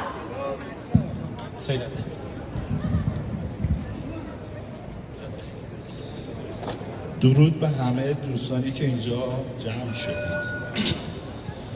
خب امروز داریم میبینیم کل ایران بلند شدن و دارن مبارزه دیگه تن به تن میکنن و مرگ اون رژیم رو دارن فریاد میزنن و میبینیم الان شمایی که پرچم شیر و خورشید دستتونه داره توی ایران دست مردم گرفته میشه.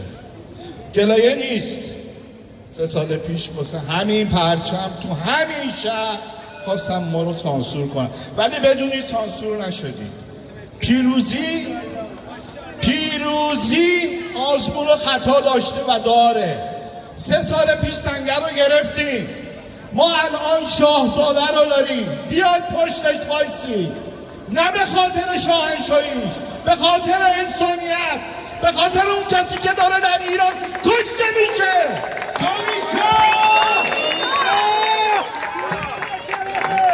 من متنی رو ننوشتم، دارم دلی بهتون میگم.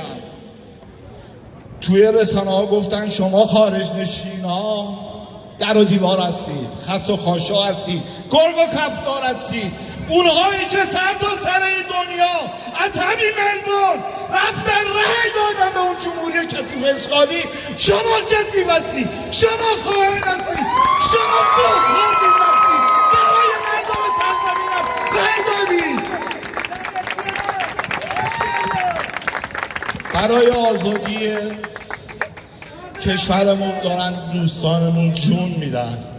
1 دقیقه همه خواهشن برای اون کشته شدهانی که جونشون رو در این انقلاب به دست دادن وایسید و 1 دقیقه به احترام اونا سکوت کنیم.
چند تا شعار من میگم کامل میگم، بعدی شعار من ریتم اولو میگم، ریتم شما بگید. برگشتن پهلوی وحشت هر اجنبی، برگشتن پهلوی وحشت هر اجنبی، برگشتن پهلوی وحشت هر اجنبی، برگشتن پهلوی وحشت هر اجنبی. بلند بگو همشهری شاه رضا پهلوی، بلند بگو همشهری شاه رضا پهلوی، بلند بگو همشهری شاه رضا پهلوی. نظام رسیده پرتگاه، بلند بگو جاوید شاه، نظام رسیده پرتگاه، جاوید شاه.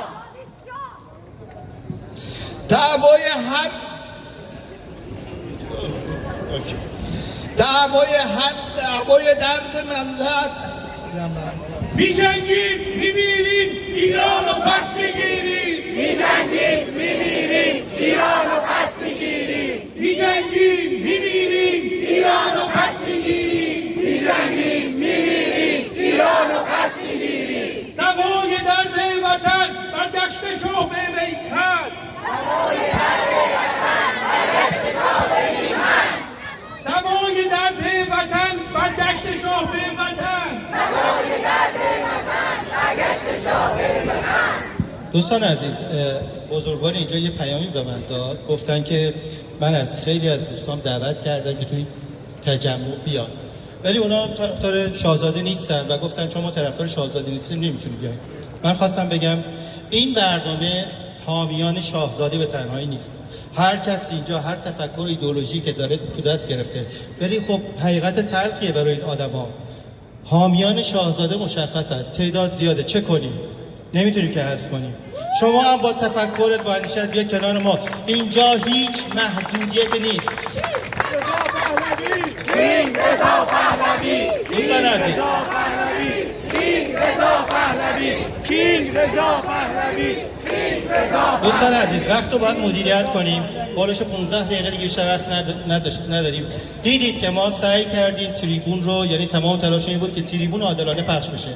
جلوی صحبت هیچ کسی رو نگرفتیم و بازم میگم ما داریم دموکراسی رو تمرین میکنیم. اگر خطایی کردیم، اگر کوتاهی کردیم که تمام تلاشمون بود نشه، مطمئنا اونقدر بزرگوار هستید که به بزرگی خودتون ببخشید.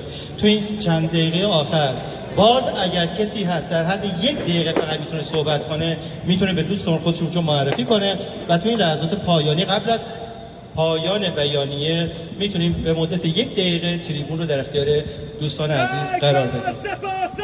ملا چپی مجاهد، ملا چپی مجاهد، ملا چپی مجاهد، ملا چپی مجاهد، ملا چپی مجاهد. درود بی کلام خدمت همه حضار، همه آزادیخواهان و همه عزیزانی که توی ایران دارن تلاش میکنن و میجنگن. من مهیار منصوری و همراه مادرم مریم علی شاهی از زندانیان سیاسی سابق، زندانیان آبان خونین هستیم که بعد از 7 سال فرار بالاخره بعد از این سختی ها موفق شدیم طی 6 ماه گذشته به یه سرزمین آزاد برسیم. آماده نکرده بودم مطلبی رو، ولی خواستم بیام اینجا و بهتون بگم کاملا درک میکنیم الان عزیزانی که جونشون کف دستشون گرفتن توی ایران چی میکشن و اگر ما بهشون اضافه نشیم، اگر جمعیت میلیونی نشه، باعث میشه که ما بیشتر کشته بدیم. این طناب داری که ضحاک آماده کرده برای خودش گردن جور میکنه. وقتی این شلوغی ها تبش بخوابه، اینا شروع میکنن به دستگیر کردن آزادیخواهان و مبارزین. نباید اجازه بدیم این اتفاق بیفته. هر طوری که میتونیم باید حمایت بکنیم از دوستان. و در پایان من زیاد وقتتون رو نمیگیرم. یه شعر میخواستم براتون بخونم از شعرهایی که خودم سرودم در دورانی که زندان بودم. گیسوی تو ای دختر آزاده وبا نیست، هیچ عهد و زمانی مرضی همچو عبا نیست. ملای فرومایه در این وادی صدرنگ، ظلمی است که بر هیچ تنابنده روا نیست.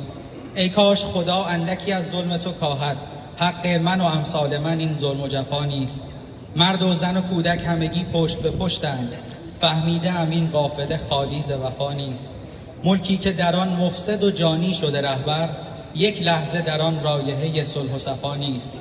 یک مشت سپاهی و بسیجی شده دشمن، این بچه بسیجی که در اندازه ما نیست، اما به سرهای پدر باکره دوست، این مرز گوهرباره دگر جای شما نیست.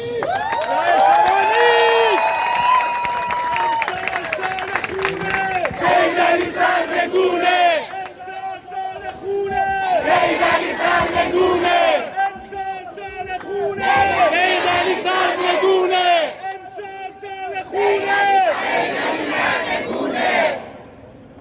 خب دوستان عزیز، عرض کنم خدمتتون بیاییم با هم دیگه یه قولی همیالا بدیم، یه قسم بخوریم. برنامه بعدی تجمع ما جشن پیروزی انقلابه. بیاییم قول بدیم و سوگند بخوریم بیاییم.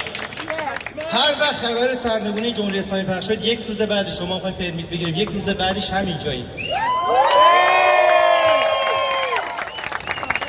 چه فلایرهای ما رو ببینید چه نبینید، چه آگهی های ما رو ببینید چه نبینید، یک روز بعد از سرنگونی جمهوری اسلامی که همین روزاست، زیاد عجله نکنید.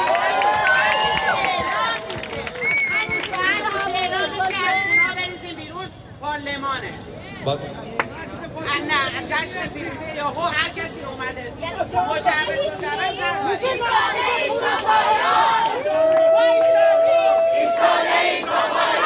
دوستان عزیز یه مورد دیگه،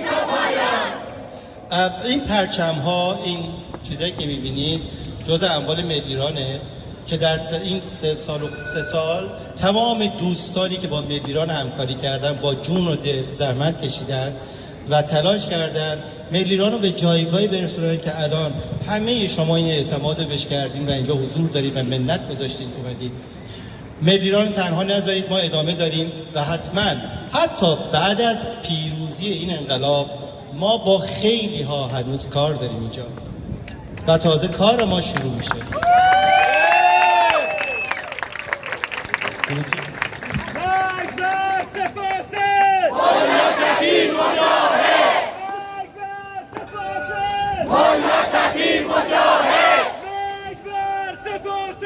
مولا شبیر مجاهد، مولا شبیر مجاهد. دو گروه هم با ما خیلی همکاری کردن، یکی ما ایرانی هستیم با یک پرچم و گروه صدشهر، گروه و پروژه جهانی صدشهر که همزمان در 100 نقطه دنیا این برنامه داره برگزار میشه. همین گروهی که توی ملبورن همواره با ما همکاری داشته، گروه بسیار منسجم و متحدی که کنار ما بوده، گروه ما ایرانی هستیم با یک پرچم. ما تمام برنامه‌هامون رو با همدیگه برگزار میکنیم و امیدوارم همه شما به ما ملحق بشید. ما قوی نخواهیم بود تا شما کنار ما قرار بگیرید.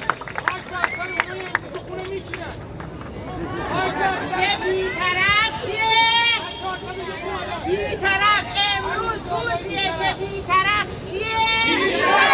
بی‌طرف چیه؟ بی‌شرف! بی‌شرف! بی‌شرف! جاوید شاه! البته من یه پرانتز باز کنم اینجا، ما نمیتونیم قضاوت کنیم. اونایی که نتونستن به هر دلیلی مشکلاتی داشتن نتونستن بیاد که بحث جداست، ولی اونی که میتونست بیاد و نیامد نهایت بیشرفیش بود. بله متاسفانه یکی از چیزهایی که میشه فهمید کی با مردم ایران تو این روزا و کی پشت به مردم ایرانه، اشاره که دوستمون کرد، پلتفرم‌های مجازی رزومه همه ماست که نشون میده کی دلش با ایرانه، کی دلش با ایران نیست. یه سلامی هم عرض کنید به اون ملیگرای 12 روسه. کدام گوری هستید امروز؟ کدام گوری هستید؟ شرم بر شما که برای جمهوری اسلامی جمع شدید در مقابل کتابخونه منینگهام و تمام تلاشتون بود از جمهوری اسلامی دفاع کنید به اسم ملیگرایی. شرم بر شما. امروز مردم ایران رو دارن میکشن. کدام گوری هستید؟ امروز بچه جوان ایرانی رو دارن قتل عام میکنن. کدام گوری هستید؟ دیکتاتور! دیکتاتور!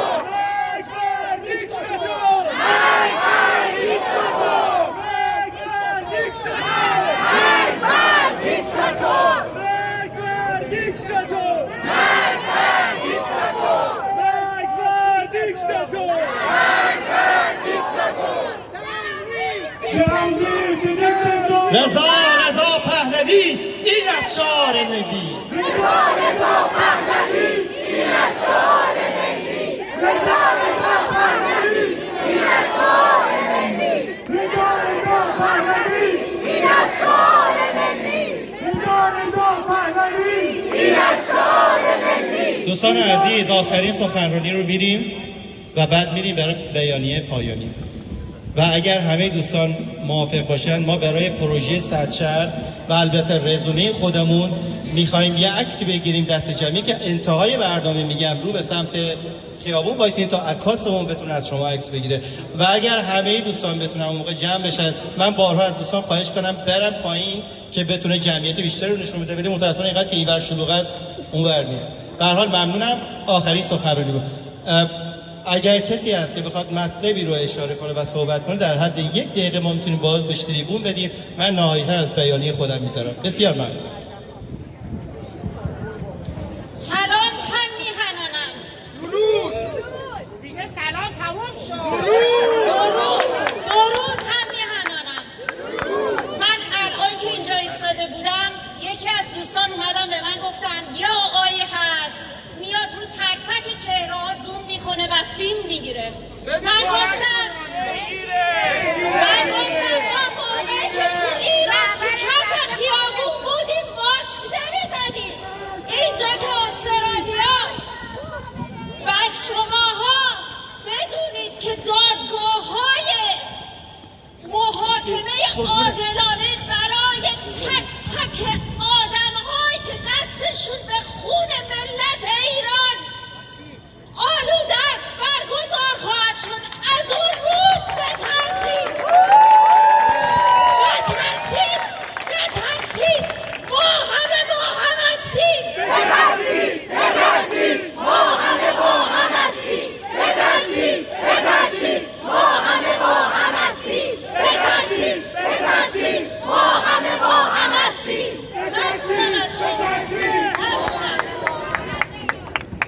بسیار. عزیز ایران کیه؟ کینگ رضا پهلویه. عزیز ایران کیه؟ کینگ رضا پهلویه. عزیزان کیه؟ کینگ رضا پهلویه. عزیز ایران کیه؟ کینگ رضا پهلویه. عزیز ایران کیه؟ کینگ رضا پهلویه. دوده‌ای مجاهد داره میاد پهلوی. دوده‌ای مجاهد داره میاد پهلوی. داره میاد پهلوی. این آخرین نبرده پهلوی برمیگرده.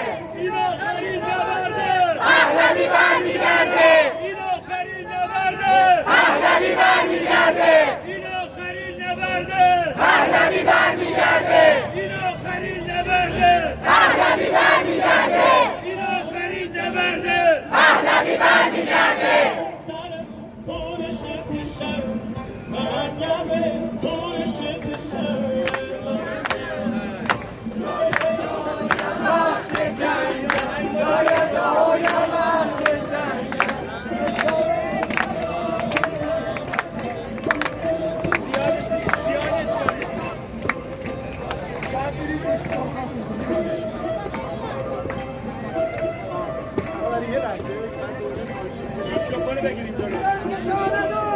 حساب کتاب نداره.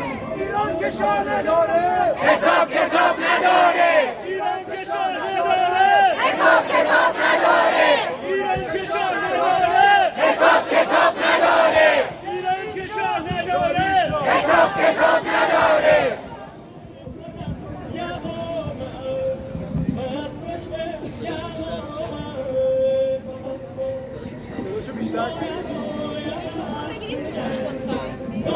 دوستان ببخشید امکاناتمون در همیته.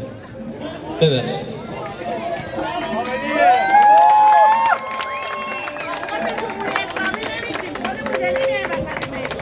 همیشه تو کمترین امکانات بهترین بهره رو میگیریم.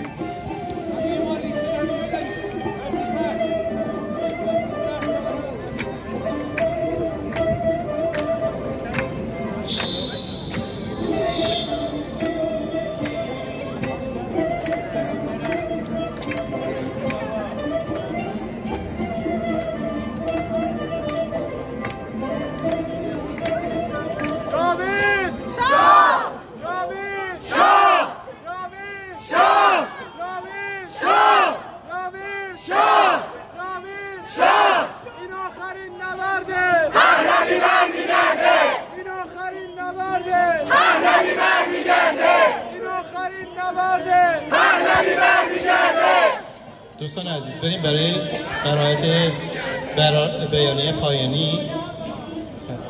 فقط قبل از اینکه بیانیه رو قرائت کنم از همه شما درخواست میکنم لطفاً بابت اطلاعات بعدی برای برنامه‌های بعدی به وبسایت، به اینستاگرام، به تلگرام، به واتساپ ملیران ملحق بشید که ما بتونیم برای برنامه‌های بعدی به راحتی به شما اطلاع رسانی کنیم.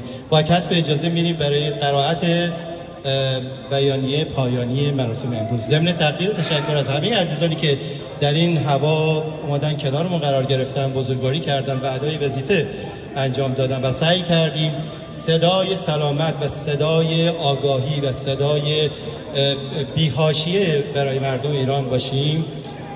میخواستم از تک تک شما که حضور پیدا کردید و حتی بعضی از عزیزان با کودکانشون اومدن و از صمیم قلب تشکر کنم. خیلی ممنون.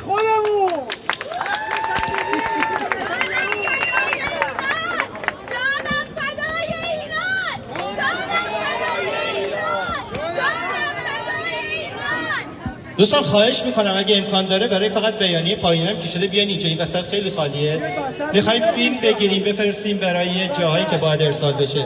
خیلی ممنون میشم، خیلی ممنون میشم.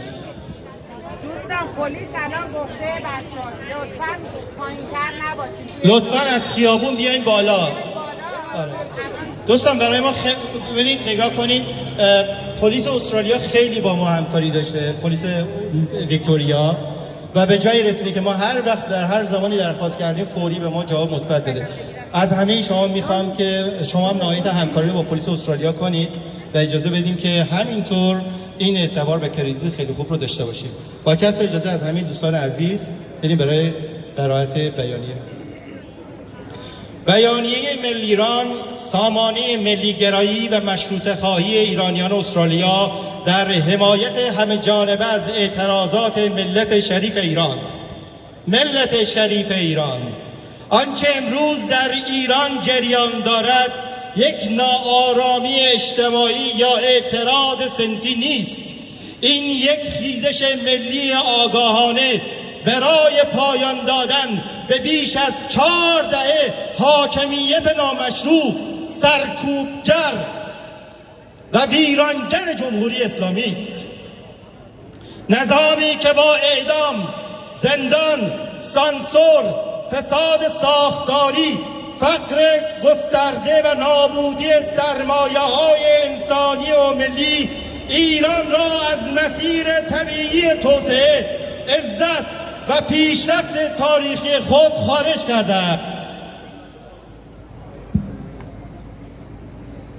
ملیران سامانه ملی گرایی و مشروطه خواهان ایرانیان استرالیا به صورت شفاف، سریع و بدون هیچ گونه مصلحت اندیشی سیاسی اعلام می کند ما در کنار ملت ایران ایستاده ایم، در کنار مردان قهرمانی که در قلب خیابانها مبارزه می کنند، در کنار زنانی که با شجاعت آزادی را فریاد میزنند، در کنار جوانانی که جان خود را برای آینده ایران فدا می کنند و در کنار خانواده هایی که سنگین ترین هزینه را برای حق زیستن در کشوری آزاد پرداختند.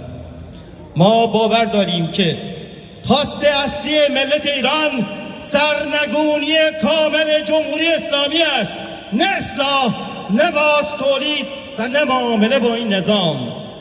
آینده ایران نیازمند آلترناتیوی ملی، مشروع، شفاف و مورد اعتماد مردم است. آلترناتیوی که بتواند کشور را از این بنبست تاریخی عبور دهد. در این مسیر شاهزاده رضا پهلوی به عنوان نماد تداوم تاریخی دولت ملی ایران، وحدت سرزمین و گذار مسالمت آمیز به نظامی مبتنی بر مشروطه و حاکمیت قانون جدیترین و واقع‌بینانه ترین گزینه رهبری دوران گذار به شمار می رود. حمایت از شاهزاده رضا پهلوی نمانگر پیامی روشن و سری است. حمایت از مشروطه و قانون مداری دموکراسی و رأی آزاد ملت، حفظ تمامیت ارضی و حق مردم ایران برای تعیین شکل نهایی نظامی کشورشان پس از گذار. ما از دولت استرالیا، نهادهای حقوق بشری و جامعه جهانی می‌خواهیم صدای واقعی ملت ایران را بشنوید. به نه روایت‌های تعریف شده جمهوری اسلامی و یا حامیان صادراتیش و یا ملی‌گراهای موقت و 12 روزه از سیاست مماشات با این رژیم دست بردارند و در کنار مردم ایران و آلترناتیو ملی و دموکراتیک آن بیستند، نه در کنار سرکوبگران. این یک پیام روشن به تاریخ است. ایران دیگر به عقب باز نمیگردد. ملت ایران آگاه، مصمم و آماده ساختن آینده آزاد، آباد و شایسته است. ما اعضای ملی ایران تا تحقق این اهداف با شفافیت، با شجاعت و بدون عقب نشینی در کنار ملت ایران خواهیم ماند. کینگ رضا پهلوی، کینگ رضا پهلوی، کینگ رضا پهلوی، کینگ رضا پهلوی، کینگ رضا پهلوی. ما بار دیگر با سوگند و تأکید به این وفاداری اعلام می‌کنیم به نام پرچم شیر و خورشید ایران و پیمان جاوید در پیشگاه تاریخ ایران اعلام می‌داریم که ما اعضای ملی ایران به عنوان سربازان وفادار این مرد و بوم مهری جز مهر ایران و عشقی جز سرافرازی ایرانیان نداریم و وظیفه‌ای جز خدمت به کشور و ملت خویش نمیشناسیم. پاینده ایران، زنده باد ملت ایران و جاوید شاه! جاوید شاه! جاوید شاه! جاوید شاه! جاوید شاه! جاوید شاه! جاوید شاه! جاوید شاه! جاوید شاه! جاوید شاه! جاوید شاه! جاوید شاه! جاوید شاه! جاوید شاه! جاوید شاه! جاوید شاه! جاوید شاه! جاوید شاه! جاوید شاه! می‌جنگیم، می‌میریم، ایران رو پس می‌گیریم. می‌جنگیم، می‌میریم، ایران رو پس می‌گیریم. می‌جنگیم، می‌میریم، ایران رو پس می‌گیریم. می‌جنگیم، می‌میریم، ایران رو پس می‌گیریم. می‌جنگیم، می‌میریم، ایران رو پس می‌گیریم. می‌جنگیم، می‌میریم، ایران رو پس می‌گیریم. ایران شده آماده، فرمان بده شاهزاده. ایران شده آماده، فرمان بده شاهزاده.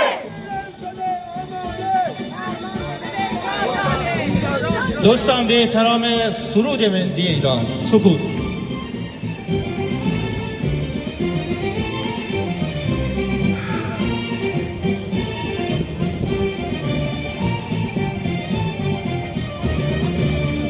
ایران ای مرز پرگوهر، ای ناکت سرچشمه هنر، دور از تو اندیشه بدان، آینده مانی و جاودان.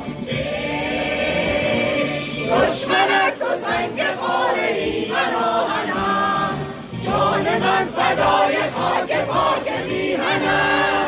مهر تو شد پیشم، دور از تو نیست اندیشم. در راه تو چه ارزشی دارد این جان ما، آینده باد خاک ایران ما.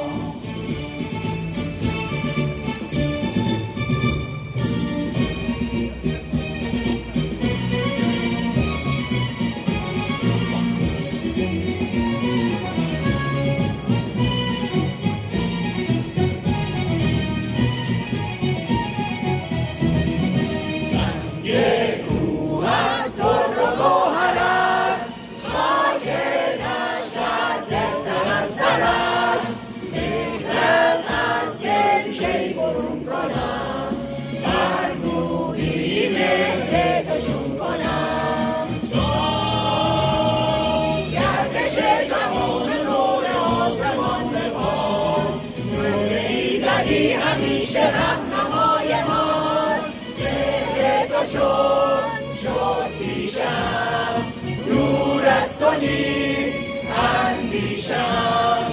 در راه تو کی ارزشی دارد این جان ما، پاینده باد خاک ایران ما.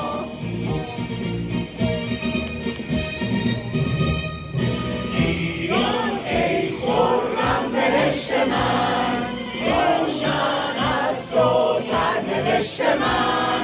گر آتش بارد به پیکرم، جز مهرت در دل نپرورم. آب و خاک و مهر تو سرشته شد به من، مهر اگر برون رود تو میشود به من. مهر تو چون شد پیشم، دور از تو نیست اندیشم.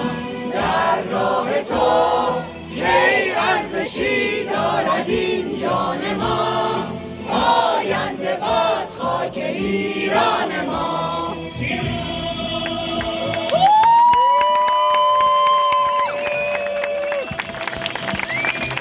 سپاس، مرسی از همگی، لطف کردید، منت گذاشتید. به خاطر اینکه بماند به یادگار ممنون میشم همه برگردن به سمت عکاس تا برای آیندگان بگیم که ما فراموششون نکردیم و در این روز عزیز کنارشون بودیم. بسیار ممنونم.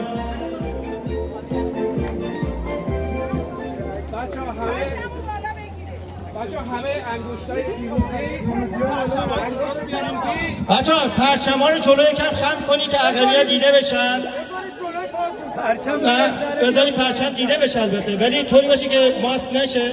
و مورد دیگه این که از همه کسایی که عکس و پوستر تو دستشون هست درخواست میکنم بعد از مراسم بیان بذارن اینجا برای برنامه بعدی.